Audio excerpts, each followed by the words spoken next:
Paalang ang malakas. The foot has spoken. Sabi. Loko to si Binay. Ano, Binay pokes fun at claim Revillez toast ousted Zubiri. Ayun. Nga naman.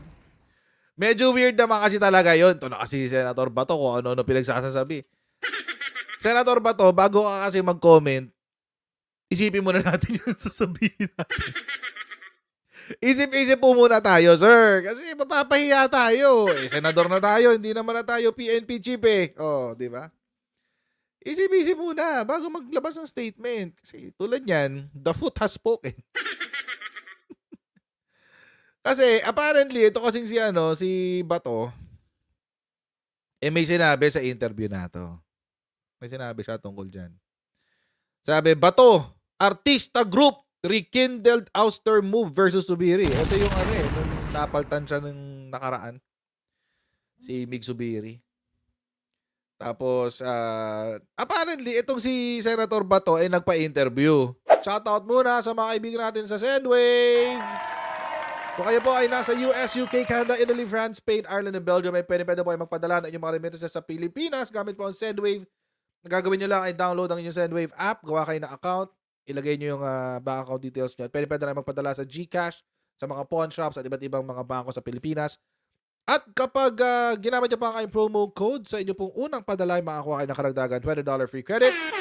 Kaya gamitin na si Sendwave for all of your remittance needs. At ito yung sinabi niya sa interview. Promise mga kochero, hindi ko to inedit. Inedit ko lang ng konti yung boses para di tayo maka-copyright. Pero wala akong binago. It is what it is. So, panoorin niya. Good morning. Good morning, Igan. At sa ating mga taga-subaybay, good morning po. Kamusta na po kayo? At parang ang tingin sa inyo ni former Senate President Mig Zubiri na traitor daw siya dahil umiyak pa kayo, sinaluduhan niya kayo, then nalaman niya pumirma kayo doon sa resolution na ousting him, Senador. Well, Igan, yung pag-iyak ko, gusto ko lang sabihin sa iyo na nung sinaluduhan niya ako, gusto ko lang ikundi yung message sa kanya na, Boss, I failed to win the war for you. Kaya masama ang loob ko. Alam niya, I fought tooth and nail hanggang sa dulo na hindi siya ma-oust as na Senate President. Yung pagpirma ko naman, Igan, the battle has been won by Jesus Cudero already. Meron na silang 14 votes. Tapos na at kagagaling lang nila sa office ni Senator Mig para i-inform si Mig that we have the votes, the 14 votes. Opo. At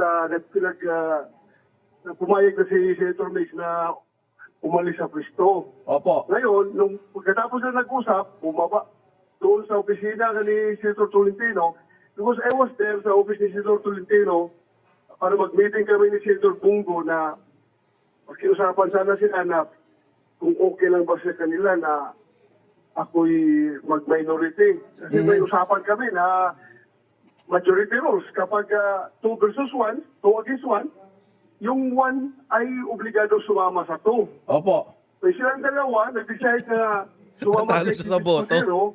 So, kausapin ko sana sila kung okay lang ba sa kanila na baka pwedeng mag-minority na ako. Kasama ng loob ko, oo. Pero doon pumasok ito si Chis at saka si Alan Cayetano. Opo. Doon sa opisina ni Tolentino. So, kinausap ako, sinabihan ako, Bato, we already won the war. Tapos na, hindi na namin kailangan yung pirma mo. Dahil, andito na, bakit ka na ba kukunin na panalo na kami? Pero, correct. I heard na you're planning to join the minority. Sabi ni Chi sa akin, huwag ka namang pumunta sa minority. Please stay with the majority. Ang weird, no? Mahahati sila nun. Mahahati yung PDP sa dalawa. Ilan na lang silang PDP dun eh. 4. Si Tolentino, si Bongo, si Robin, tsaka siya. So, mahihiwalay siya. Ang weird naman nun. So, siguro kaya kinumbinsin na wag nang lumipat ng minority. So, very magnani mo sila in victory. Kinausap ako na kahit na immaterial na yung aking signature, oo. ay still, gusto pa rin na akong manatili sa majority. Ayaw nilang hiwalay ko sa majority. Opo. So, tapos, nandun rin si Senator Tolentino, may usapan kami na majority rule sa PDP. Nandun na silang dalawa ni Senator Bongo. So, sabi ko, Okay. kahit na with a heavy heart, sige, sasama ako sa inyo. Okay. Pumirma ako sa resolution. Senador, material, panalo na. opo, dahil po dyan, mame-maintain yung committee chairmanship nyo? Well, sabi sa akin ni Senator Chi, Oh, binigay na ulit eh. whether or not, sasama ka sa amin sa majority because na maganda yung pinapakita mo sa pag-handle mo ng committee mo, you have to retain Ganda your daw. committee. Kailangan Okay. ka namin dyan sa committee. Parang that's the overstatement of the century. Yung maganda yung pagkaka-handle ni Bato sa kanyang committee. Really? Diyan yung Pidea Leaks na walang kwentang hearing eh. Diyan kay Bato. Parang parang it's a trap. Senator Bato, ka maniniwala, it's a trap. Binobola ka lang niyan. Ang pangit kaya nung nitong recent na hearing niya. Lang kwenta. Binola ka lang niyan, Senator Bato, para hindi ka umalis na majority. Yan na yan. Yan ang sabi sa akin, whether or not, sasama ako. Opo. Senador, nakadagdag ba sa emosyon mo yung isa sa dinadahilang pagkakatanggal kay Senator Zubiri, yung PIDEA Leaks hearing mo? Well, palagay natin kung kasama na yan, no? Pero it was properly explained to me by Senator Chis na hindi yan ang dahilan. Hindi yan ang dahilan. Kasi kung yan ang dahilan yung investigasyon ko sa PIDEA Leaks, sabi niya, bakit ka pa namin kukunin sa majority? Wala, number. Pampadami. Tinanggal ka na namin as chairman ng public order kung Warm body. yan ang dahilan. Opo. Pero again, I just would like to share with you Yes. yung baka this is relevant information to clear things up. Yes. Before pa ito nangyari itong cheese na takeover, noon pa, meron na yan, wala pa yung PDLX investigation, diyan na yung panahon ni Senator Jinggoy, si Senator Jinggoy yan, Umuugong na. gustong ikodita si Senator Mix. But we were successful in fending off that kudita. Nagsama-sama kami na hindi manalo, hindi sila makapag-take over. Opo. Ito ngayon, narikindle na lang itong another effort, particularly sa grupo ng mga artista na Artista ako, Black. I am not trying to think of yung mga pagsisisi na sa akin sisisi. Kung yan ang tingin nila na yung PDLX, then subiit kung yan. Pero gusto ko lang mag-share sa inyo na informasyon na nag-trigger uli itong pag-alis kay Senator Mix nung nagalit yung mga artista nung si Senator Bong Revilla ay nagmusyo sila si Tolentino at si Senator Chis na sana pagbigyan si Senator Bong na join ng session online. Online. Okay. Dahil naputol Ito na yan. yung kanyang nakuha yung pa niya, major injury. May operasyon siya. Nung may operasyon. Tapos yung one time na nag-attend siya, physically, lumala yung kondisyon niya. Talaga Okay. namaga yung kanyang paa. So, nakiusap yung si Senator Tolentino at si Senator Chis na kung pwede pagbigyan si Senator Bongo. Oo. Si Senator Bong Revilla. Oo. But, yun, parang dinikline ruling ni Senator Mix is ayaw niya. So, doon na-trigger yung mga artista. So, mamaloob nila Ruben Padilla, nila ni Oo. Jinggoy, yung mga artista group. At doon na nag-start yung Nakakuha na ng boto. Nagturo ang wala. Nagturo si Jinggoy. Si Bato eh. Wala akong kasalanan dyan sa ouster na yun. Yung mga artista yun eh. Yung sinasabi niya, mga konchero, ito yun. Nag-viral na to eh. Papakita ko sa inyo. Pero ito yung sinasabi niya. Na nag-motion si Tolentino tsaka si Chis Escudero na kung pwede mag-online na lang si Bong Revilla. Kasi bagong opera. Yung bagong opera yung mama. So, nahirapan siyang umattend na session. Ito yun. Concerning a member of this chamber with medical devices, apparatus, and apparently under rehabilitation, Mr. President. Is he really required to be physically present? There will be good days, I assume, and there will be bad days. On good days, I'm sure he will attend. On bad days that he really cannot, all he has to do is to inform us without need of questioning his or any one of our members' motive or intent in not being able to attend. Mr. President, I join the sentiments of our dear colleague, the gentleman from Sorsogon, 2 weeks ago, in the opening of our session, Mr. President. This representation made that motion, Mr. President, that while our good colleague, the gentleman from Cavite, underwent surgery, and it's not a simple surgery, Achilles heel is a major injury. And we made mention that Senator Revilla can participate online while he regains his mobility. Oh, you're not bedridden. Are you in coma? Are you in coma? Are you in coma? Hindi ganun, pare. Bastusan na tayo dito eh. Don't do that to yourself. We're rules-based. Hindi na pwede kasi dapat unanimous consent.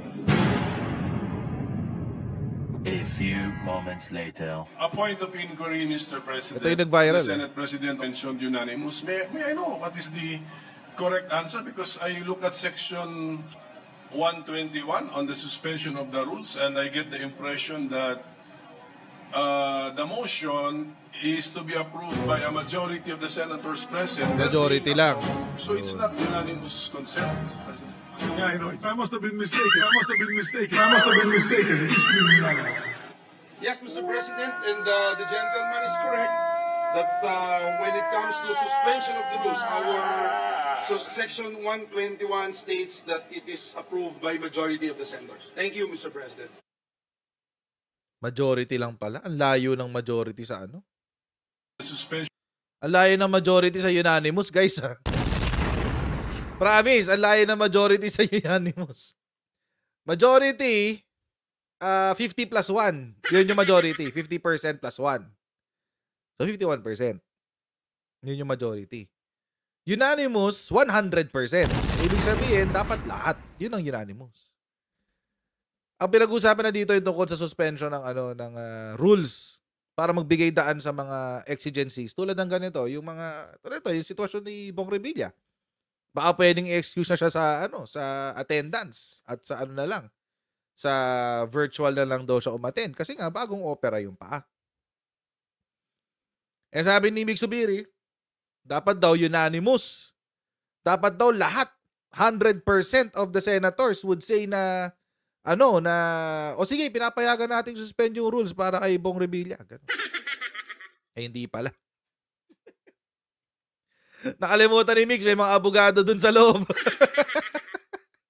Hindi pala unanimous, majority lang. So, 50% plus 1. Ganun lang siya. Ang sinasabi nga ni Bato, si Bato sa likod, sa background. Ang sinasabi niya, ito daw yung naging dahilan kung ba't tinanggal daw si Mig Subiri dahil sa paa ni Bong Revilla. Ang powerful ng paa ni Bong Revilla, Senator Bato. Nagsalita si Bong Revilla. Hindi raw yung paa niya yung problema. Hindi raw yung paa niya yung may problema. Ang may problema, marami. Marami daw problema, sabi ni Bong Revilla. Sabi niya, move forward na lang tayo. Pwedeng isa sa naging trigger, pero bago yan, marami ng problema. So, non-performing pala talaga to si Mig Subiri. I'm pretty sure hindi na natin malalaman kung ano yung mga problema na yan. Kasi syempre, Senado sila protect your own. Pero, mukhang may mga issues na pala internally. Sa loob mismo ng Senado, nagkakaproblema na. And if I would try to venture, kung susubukan kong manghula, ilan naman pwede natin gawin, hulaan lang Last year pa kasi to, yung chismis na tatanggalin siya bilang Senate President. Tagal na yan, last year pa yan. Pero kung titingnan natin dito sa mga reasons kung bakit siya gustong tanggalin, ay lack of productivity, slow pace in approving bills, prioritized by Malacanang, prompted by the executive to reportedly hint to Zubiri that if he fails to be more productive this year, someone more capable will take his place. Hindi siya productive. Ibig sabihin, hindi niya nagagawa ng maayos yung trabaho niya. Kasi alam nyo, mga kotsero, sa Senado kasi, we have to understand. Sasabihin nila, independent kami. Totoo naman yan. Pero, maski sa constitutional law, tinuturo to. Kahit na ang mga grupo, yung tatlong departamento ng gobyerno natin, yung judiciary, executive, tsaka legislative, kahit na yung mga yan, independent sila of one another, it doesn't necessarily mean that they are autonomous. Magkaiba yun. Autonomy meaning, kaya mo mabuhay mag-isa. Yun yung autonomy. Hindi mo kailangan ng iba. So, ibig sabihin, kahit daw independent sila, independente lang sila pagdating sa decision making. Hindi pwedeng impluwensyahan ng bawat departamento yung decision making ng bawat isa. So, si executive, hindi pwedeng magdikta kay legislative, si legislative, hindi pwedeng magdikta kay judiciary, si judiciary, hindi pwedeng magdikta kay executive, and the cycle goes on.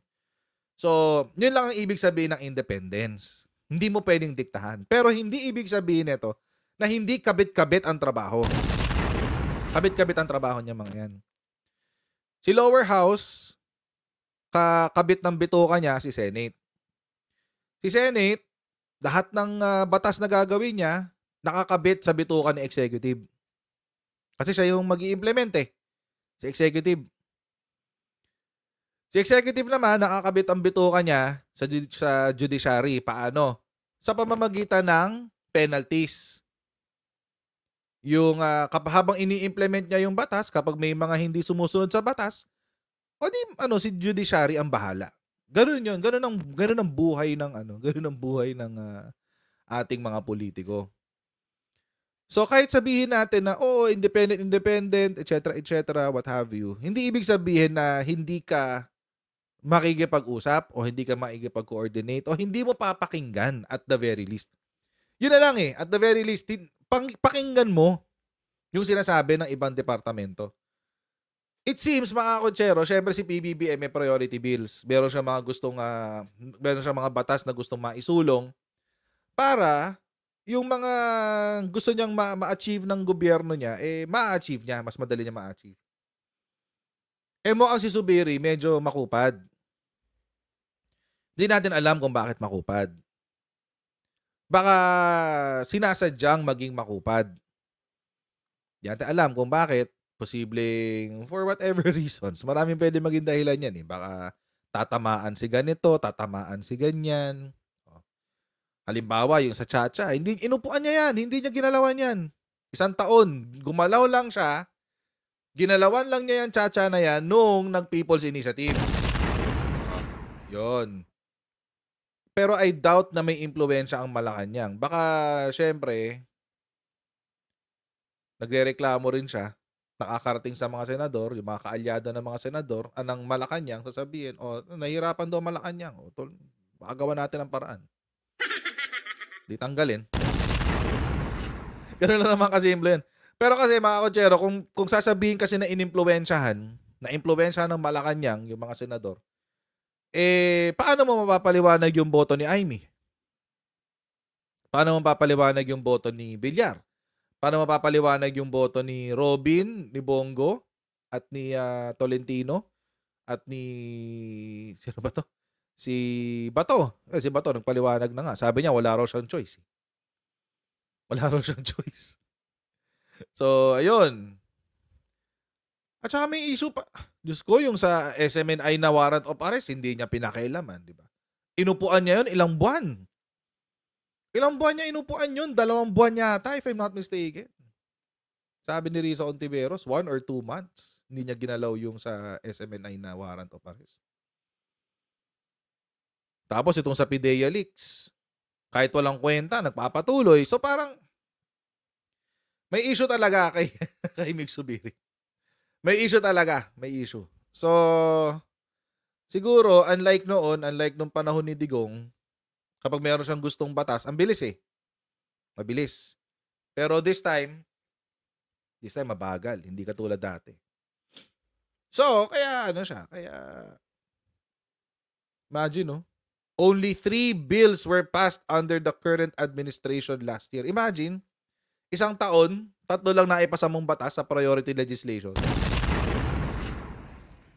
Hindi yun ang katotohanan. Ang katotohanan is, si Mig Zubiri is really incompetent. Hindi ko nga binoto yan na senador eh. Ewan ko, ba't nanahalo yan? May nauuto pa pala si Mig Zubiri. Pero hindi ko binoto yan. So mga Kuchero, once again, maraming po salamat sa inyo patuloy na pagsuwar sa ating channel. Huwag niyo po kalimutan mag-subscribe sa Kuchero YouTube channel. Pa-follow tayo sa ating Facebook page, Jared Pulido. Sir Pascachi, shoutout po sa inyo. And I'll see all of you in our next Coach Jared Live. Alright, God bless you next time. Bye!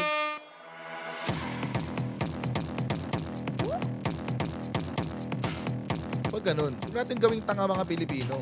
Mas maganda kasi nasa lugar ka ng tama kaysa yung pinipilit mo yung pagkakamali.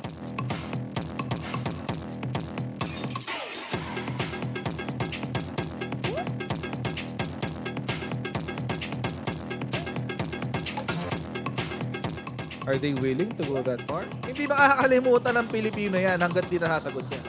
Sino ngayon nagsasabi ng totoo?